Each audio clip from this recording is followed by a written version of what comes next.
It's Rabbi Aaron Boxt from Temple Beth Shalom in Ocala, Florida, back once again with my podcast. I had realized that my podcast is no longer every week. It's every couple of weeks, or pretty much as often as I am able to. This week I want to talk about what is on everyone's mind, at least everyone that I know.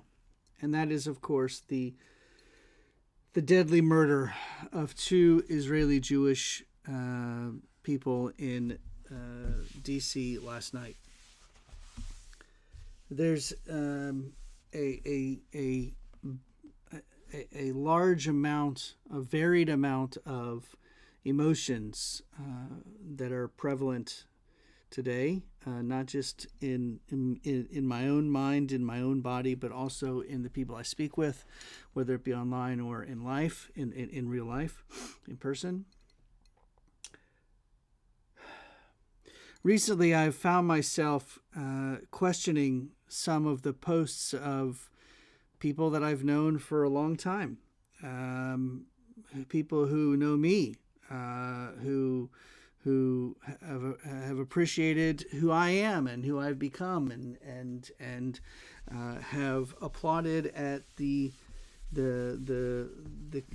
contributions of the communities that I have been a part of to the world, everywhere that I've lived. And I've these posts that I've been seeing have been surprising, number one, but number two, they've also been kind of hurtful. And I don't believe that these people that posted these things intended to be hurtful, but there's no possible way that they can understand truthfully what their posts mean. I'll give you an example.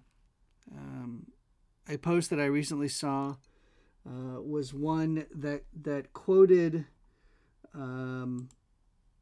some propaganda that was shared nationwide, or I guess worldwide, online, by news agencies, by all kinds of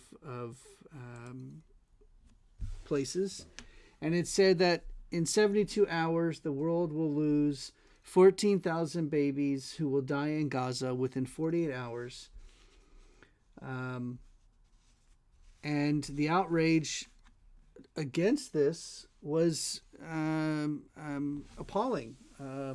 People making comments that suggested that supporting Israel meant that you supported killing Gazans, children especially, or that if you supported the Israeli government, that meant that you were anti-Palestinians or anti-everybody else.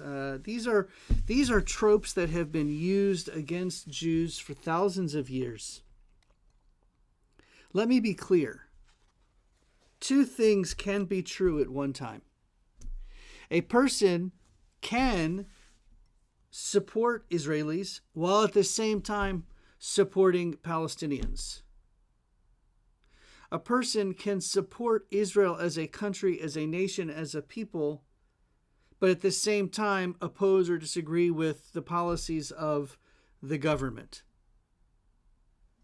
By no stretch of the imagination am I suggesting that any action that kills another is appropriate. Absolutely not. It is the absolute, obviously not. It's obviously not the truth. That is not how I feel. I want the Palestinian people to have the same rights and same freedoms as I want the Israelis to have.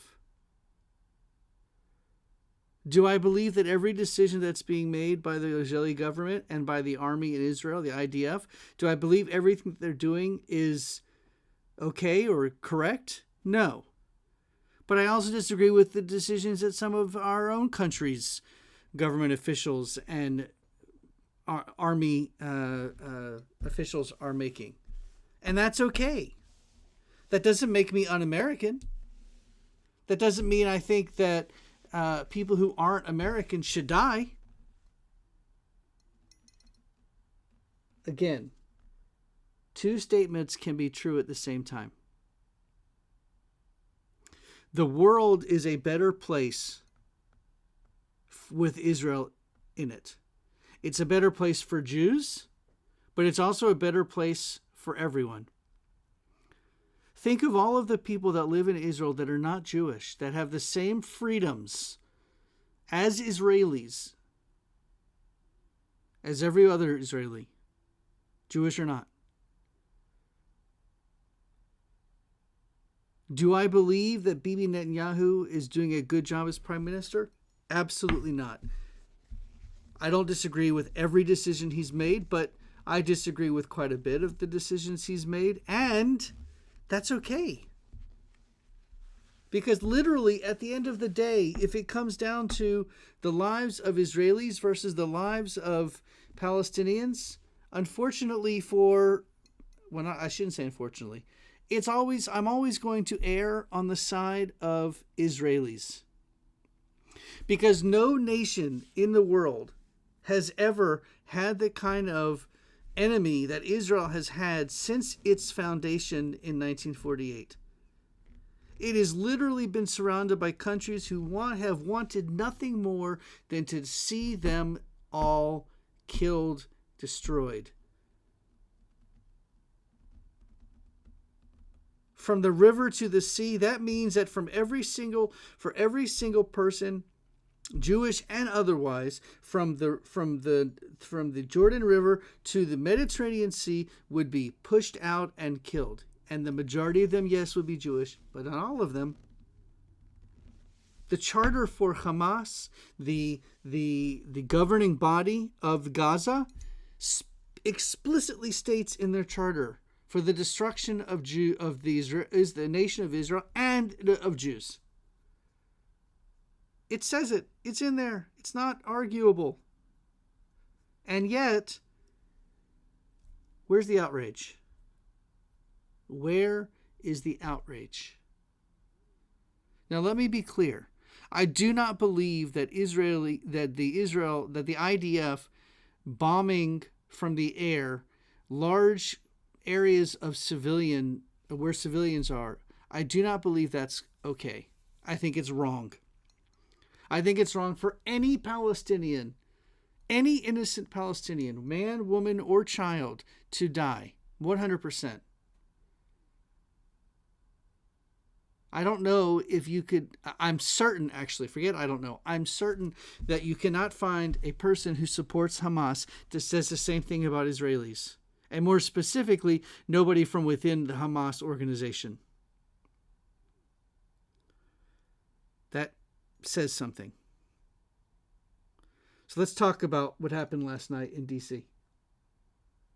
2 Israeli Jews who were actually attending an event to support the Palestinian cause, to support getting aid and other resources to the people in Gaza. They were in support of this. They were pushing for this. They were fighting against those that would not help. And they were murdered outside of this event. And the person who murdered them chanted or screamed, "Free Palestine." Where's the outrage? Why are the people of Hamas, the people who support Hamas, why are they not coming out and saying that is deplorable? That is not okay. Why are the only people that I see whose hearts are broken and torn are Jews or people who love Jews? Or people who love Israel? This is not a catch-22. This is not an either-or. You can love Israel and love the Palestinians. You can love Jews and love Arabs. You can love Jews and love Muslims and Christians. You can love Israelis and love Arabs. You can love Israelis and love Palestinians and Gazans and Egyptians and Jordanians and so on and so forth. You can love humans. That is the crux of this. What does it mean to love a human, another human? And that is the point. May the memory of Sarah and Yaron be for a blessing. May we use their lives as an opportunity to show what can happen when people are working together out of love and not out of hate. Hate will only be destroyed when we destroy it. Kein Yihiratzon. May this be God's will.